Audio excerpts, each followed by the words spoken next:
السلام عليكم. اللهم صل وسلم وبارك على أفضل الخلق سيدنا محمد. عندي خبر مفرح جدا جدا لكل جمهور نادي الزمالك. خبر هيفرح كل جمهور النادي الأبيض والكيان الأبيض. لكن قبل ما أبدأ الخبر هوريكم فيديو صغير بس، يعني لفت نظري كده على التيك توك، فحبيت أجيبه يعني. وعلى فكرة عندي أخبار وكواليس، بس خليك معايا للآخر ويلا بينا نبدأ أخبارنا.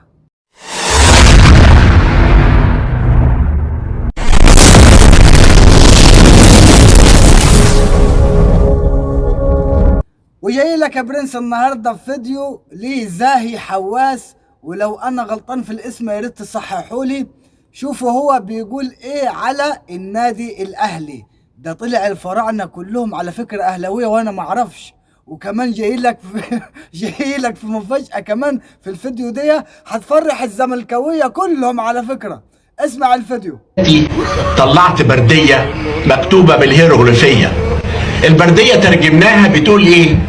بتقول ان كل الفراعنة كانوا اهلاوية. يا راجل.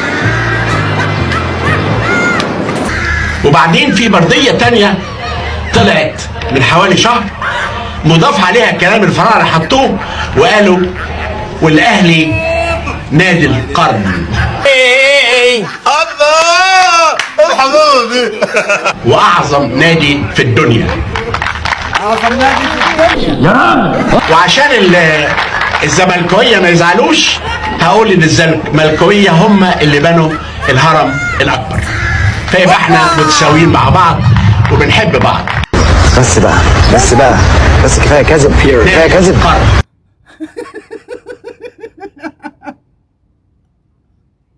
يا نهار ابيض، ده الزملكاويه هم اللي بانيين الهرم الاكبر وانا ما اعرفش.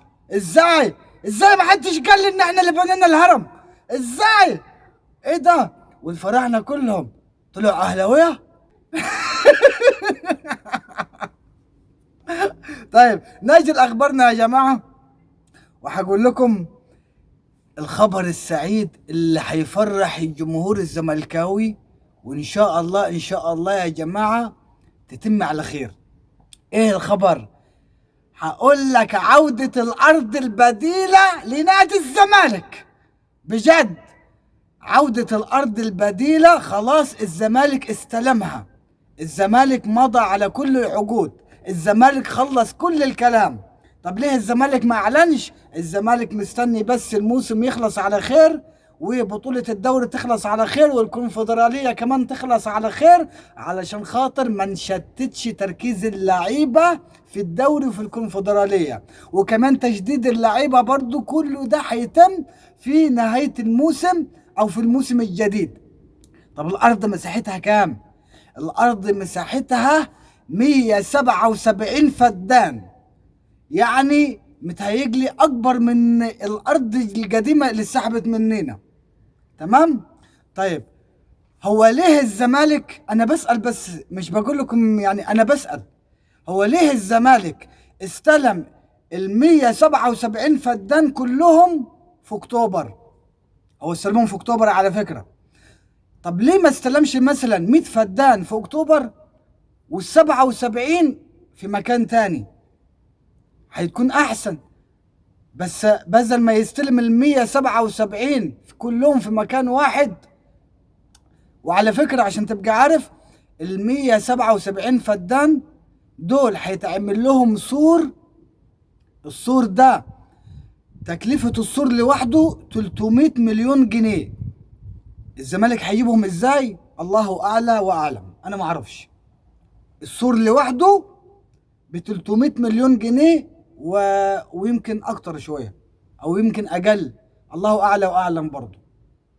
وعلى فكره الزمالك هيتم تدريباته كلها في ارض اكتوبر ان شاء الله. يعني احنا بدل من يعني اسمه مين، جون ادوار، بدل ما ياخد اللعيبه ويوديها الاستاد العسكري ولا الاستاد مش عارف الجيش باين ولا ايه، عشان نتدرب هناك ويدفع بدل المليون 2، لا ما احنا ما نضربهم في ارضنا. غير كده كمان انا هقول لك، يا ريت واتمنى من المجلس ان هو يسرع في تجهيزات الارض وبنى الارض، عشان ما يحصلش زي اللي حصل في الارض البديله اللي اتسحبت مننا. وعلى فكره مجلس الاداره بيجهز نفسه في الموسم الجديد، يعني في الانتخابات اللي جايه، يعني مش في الموسم الجديد، في الانتخابات اللي جايه، ان هو يترشح. ده عند امه يا ادهم، ده عند امه. اللي هو ازاي يعني تترشح؟ ده انا بستنى، ده انا بعد الايام عشان تمشوا، تقول لي تترشحوا من تاني، من تاني؟ طيب هتاخد بقى الخبر ده. الزمالك يتم اتفاقه مع مهاجم الاهلي السابق، وهو مهاجم البنك الاهلي حاليا. طب مين هو؟ مهاجم الاهلي السابق احمد ياسر ريان. الزمالك اتفق مع اللعيب، والزمالك اتم اتفاقه مع ابو اللعيب على كل حاجه، يتم بس ينقص التوقيع بتاع اللاعب، واللاعب مش عايز يوقع علشان خاطر خايف من ايقاف القيد، ان هو ما يتفكش. في لعيبه كتير زي مثلا اللاعب اللي بيلعب في بيراميدز ده اللي اسمه، والله ما فاكر اسمه ايه يا عم، فضل. وفي لعيبه تانية كتير يعني فضلت مستنيه الزمالك، وهي مضت بالفعل، بس القيد ما تفكش في الموسم اللي فات او في الموسم الحالي. لا، هي مستنيه ان الزمالك يفك القيد، يرفع القيد، عشان خاطر اللعيب يمضي او يوقع بنفس مرتاحه. ما انا همضي معاك وهفضل ارفض كل النوادي اللي جايالي، طب وانا ايش ضمني انك انت هترفع القيد؟ الزمالك اتم اتفاقه، اخذ موافقه اللعيب واخذ موافقه ابو اللعيب، ينقص بس ايقاف القيد يترفع. وعلى فكره الزمالك هيرفع ايقاف القيد، هيرفع القيد غصب عنه، يعني مش برضاه، لا ده غصب عنه. طب ليه؟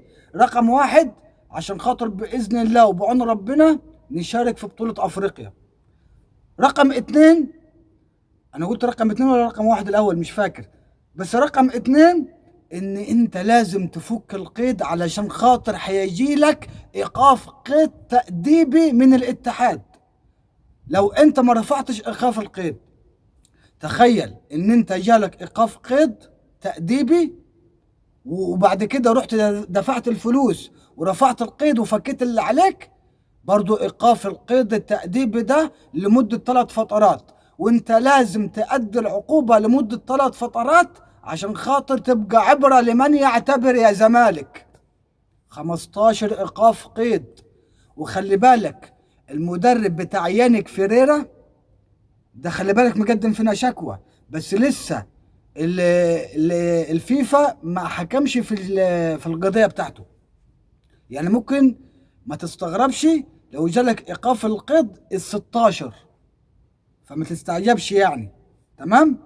تمام. الزمالك يفتتح فرع أكاديمية في السعودية، وده شيء جميل جدا. الزمالك يفتتح فرع أكاديمية في السعودية للناشئين، وده خبر جميل جدا جدا وفرحني. طيب رقم 5، الزمالك يرغب بشدة في ثنائي لعيبة بيراميدز. طب مين هم يا ريس؟ رقم 1 عبد الرحيم مجدي، ورقم 2 محمود صابر. تمام. إدارة الزمالك ترى إن عبد الرحمن مجدي هو المناسب في مركز إخوان ألفنا بزيرة. يعني مثلا تراكب الانذارات، إخوان بزيرة مثلا تعبان، إخوان بزيرة مثلا لا قدر الله مصاب، هتلاقي واحد مكانه، واحد يسد بجد في الحتة دي. فالزمالك يعني بص، هو شايف ان عبد الرحمن مجدي ان هو انسب واحد يسد مكان اخوان الفنا بزيرة في المنطقة دي. اما محمود صابر لاعب دولي، والزمالك بيكلم بيراميدز. طب ليه بيراميدز ممكن ما يرضاش؟ طب ليه بيراميدز ممكن يقول لك لا؟ لان الزمالك قبل كده اداله ناصر ماهر واداله اوباما، يعني لعيبه اساسيه عندنا وبتلعب. وادى الزمالك بيراميدز اخذ مننا ناصر ماهر اللي حاليا دلوقتي هو الوحيد اللي فارق جدا مع نادي بيراميدز. بس خلي بالك نادي بيراميدز مش هيديك اي لاعب اساسي من عنده، لان احنا جربنا مره واثنين وثلاثه. نادي بيراميدز مش هيديك غير اللعيبه اللي مش بتشارك اصلا معاه، يعني مش اللعيبه اللي قاعده على الدكه اللي هتقول لك ان هي بتتحط في القائمه بس مش بتشارك. لا، ده اللعيبه اساسا اللي مش محطوطه اصلا في القائمه، اللي ما بتشاركش اصلا ولا على الدكه ولا اساسيه. وهيديك كمان بالنسبه للاثنين دول، تمام؟ الاثنين دول طالعين اعارات، او متهيألي واحد بس طالع فيهم اعاره، انا مش متابع كويس يعني. فهو هيديك الناس دي عشان خاطر ما بيشاركش معاه يعني، فهو مش هيديك حبا في الزمالك يعني. تصريح محمد اسماعيل المدير الرياضي لنادي انبي، ولا متهيألي مدير الكوره، الله اعلى واعلم، مش عارف مركزه ايه في نادي انبي. قال لك انا توقعي ان فريقي نادي انبي هيتغلب من الاهلي 1-0. اللي هو ازاي يعني؟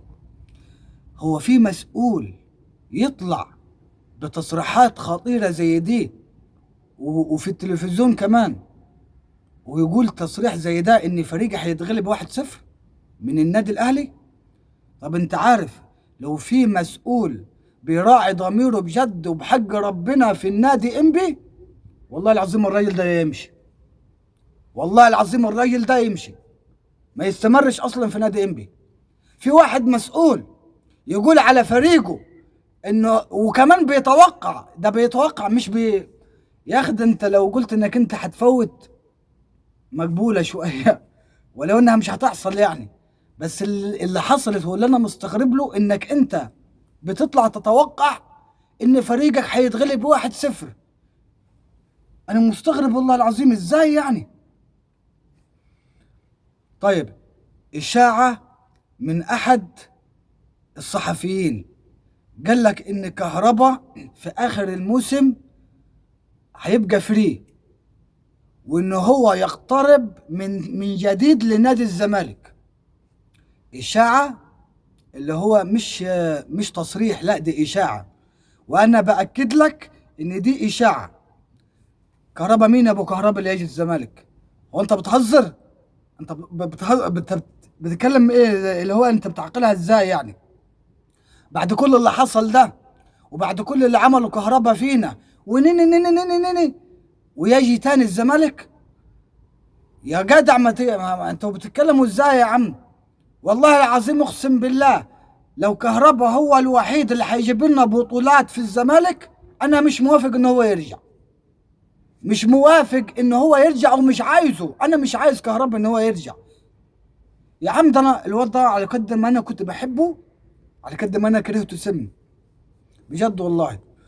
واحد الصحفيين المعلم طلع لك بيقول لك ايه بقى؟ خد بقى الاشاعه دي، تمام؟ وبروزها بقى، ان اللعيبه مش عايزه تسافر للجزائر تواجه اتحاد العاصمه الجزائري في بطوله نهائي افريقيا غير لما تاخد مستحقاتها بالكامل. شفت بقى يا معلم؟ شفت بقى الاشاعه طلع ازاي؟ طب انت حبكت انك انت تطلع اشاعه كهربا، وحبكت انك انت تطلع اشاعه ان اللعيبه مش عايزه تسافر غير لما تاخد مستحقاتها قبل الماتش بكم ساعه. ده كم ساعه والزمالك هيلعب مع سموحه. الله اعلم بقى انت هتشوف الفيديو ده قبل الماتش ولا بعد الماتش، ما اعرفش بقى. وانك انت تطلع الاشاعه دي بعد يعني قبلها بكم يوم ان الزمالك خلاص هيسافر. طب ايه رايك بقى؟ ايه رايك بقى ان الزمالك هيسافر الجزائر وهيواجه اتحاد العاصمه الجزائري في النهائي؟ ايه رايك بقى انك انت لما تطلع كده كذاب قدام كل الناس، وانك انت بتطلع اشاعات عشان تضرب في استقرار الزمالك قبل ماتش سموحه وقبل ماتش مواجهه اتحاد الجزائري، وتطلع قدام الناس كلها كده كذاب. يا كذاب يا منافق، ده انا لو اعرف اسمك علي النعمه لاقوله. ما علينا. هقول لكم يا جماعه ان الزمالك، يعني الزمالك هيلعب مع سموحه، والزمالك هيلعب مع سيراميكا كليوباترا. لا قدر الله لو الزمالك ما عملش نتيجة إيجابية الماتش ده، وبيراميدز عمل نتيجة إيجابية، والأهلي عمل نتيجة إيجابية، الزمالك هيرجع المركز الثالث. الزمالك هيكون في المركز الثالث وهيشارك في الكونفدرالية. طيب الزمالك لازم يفوز الماتش ده ومفيش خيار عن الفوز. الأهلي لازم يفوز الماتش ده ومفيش خيار عن الفوز. بيراميدز لازم يفوز الماتش ده ومفيش برضو خيار ولا بديل على أي الفوز. يعني الثلاثة لازم يفوزوا ومفيش أي بديل عن الفوز. التعادل ولا ينفع الأهلي ولا ينفع بيراميدز ولا ينفع الزمالك. المكسب هو الوحيد اللي أي فريق من الثلاثة دول اللي بيبحث عنه. خد عندك الاتحاد الافريقي اللي هو ايه بقى، بيراجع حساباته، وبيقول لك احنا عايزين نخلي ان 3 أندية في الموسم الجديد يشاركوا في بطولة افريقيا، بدل فريقين يخليهم 3. طب اشمعنى يعني؟ واشمعنى الموسم ده بالذات اللي انتم شايفين ان الاهلي هيشارك في بطولة افريقيا وهيكون في المركز الثالث؟ اشمعنى انتم عايزين تخلوا الموسم الجديد بدل فريقين يشاركوا في بطولة افريقيا تخلوهم 3؟ اللي هو ازاي يعني؟ وعشان ما نظلمش حد، الاهلي بالفعل قدم طلب للاتحاد الافريقي انه هو بدل فريقين يخليه 3، وتم رفض طلب الاهلي مؤقتا. وحط تحت مؤقتا دي 20 خط. مؤقتا تم رفض طلب الاهلي ان بدل فريقين يخلوهم 3 يشاركوا في بطولة افريقيا. تم رفض الطلب ومؤقتا لحد ما يراجعوا حساباتهم ويشوفوا اذا كان هيخلوهم 2 ولا يخلوهم 3. شفت الفساد وصل لايه؟ انا مش عارف اقول ايه والله. انا كل اللي اقوله كان الله في عونك يا زمالك. جمهور الزمالك لازم تآزر الفريق، لازم تشجع الفريق، لازم تدعم الفريق. فاضل لنا ماتشين، وابوس على ايديكم الناس اللي بتقدم محتوى بالاخص من فريق جمهور نادي الزمالك، بلاش تنتقدوا في اللعيبه. عندك كلمه حلوه للعيبه اقولها، دعم يا اخي الفريق، اقف جنب الفريق ده، فاضل ماتشين. بلاش تتكلم على حسام عبد المجيد وصفحة الأهلي اقفلها. ما عندكش كلمة حلوة آخرك بس تتكلم على سبيس تول أو تتكلم على محتوى كرتون توم وجيلي وتحط لسانك في بوقك وتسكت. ده آخرك يا عم، وآخرك عندنا بجد. بعد إذنك اتكلم وادعم الفريق، خليك في ظهر الفريق، ادعم الجمهور اللي هيدعم الفريق لو انت ما بتروحش اصلا الاستاد. كل الدعم والتوفيق للجمهور وللمدرب معتمد جمال وللعيبة ولجون أدور وللإدارة والمجلس الإدارة وللجهاز الفني. كل الدعم والتوفيق لكل اللعيبة ولكل الناس. إن شاء الله أتمنى التوفيق لنادي الزمالك. وقولوا لي يا جماعة، قولوا لي إيه الميعاد اللي أنتوا بتكونوا فاضيين فيه وأنا هقدم المحتوى بتاعي. قولوا لي أنتوا عايزين أقدم المحتوى بتاعي الساعة كام، بدل ما أطلع كده عشوائي يعني. وطلب منك بس الناس اللي بتقولك إن أنا مش بيجيلي إشعار، عايزك يعني بص، موضوع الجرس اللي أنت عامله ده، أنت عامل تفعيل الجرس بس لما تدخل على الجرس من جوه وتعمل تفعيل الجرس للكل، يعني انت كده عملت تفعيل الاشعارات للكل. فهيجي لك اي اشعار انا بقدم بيه محتوى. اخبط اللايك بتاعك، اعمل شير، اشترك في القناة، ولو مش بيجي لك اشعار وانت عامل مفعل زر الجرس للكل، تمام. الغي الاشتراك واعمله من اول وجديد، عشان ساعات الاشعارات بتعلق. وبتمنى من الناس اللي بتسمعني على الفيسبوك او على التيك توك، ادعمني باللايك بتاعك والتعليق، واعمل شير. اخبط القلب بتاعك، اعمل اسكبلور ولا اسمه ايه ده، انا مش عارفه. وكل الدعم والتوفيق لكم يا جماعة. واستنوني ان شاء الله بعد ماتش الزمالك وبعد ماتش الاهلي وبيراميدز، استنوني برضو في محتوى ان شاء الله هقول لكم على الاحصائيات كلها، وايه اللي جرى وايه اللي حصل. ويا ريت ما نتكلمش على الحكام، ونقول لك محمد الغازي هو اللي حكم لنادي الزمالك قبل كده في ماتش بيراميدز، وهيحكم تاني في ماتش سموحة، وانتوا هتفوزوا، وانتوا النادي بتاع الحكم بتاعكم ملاكي. طب ما الحكم اللي هيحكم النهارده في ماتش الاهلي وبيراميدز، طب ما هو الحكم المصري اللي حكم قبل ما يلعب الاهلي مع بيراميدز والزمالك ويجيبوا حكام اجانب. كان هو اخر حكم مصري، هو برضو حكم في ماتش الاهلي، وعلى ما اظن مش عارف فاز الاهلي في اليوم ده ولا تعادل، مش عارف، مش فاكر بصراحه.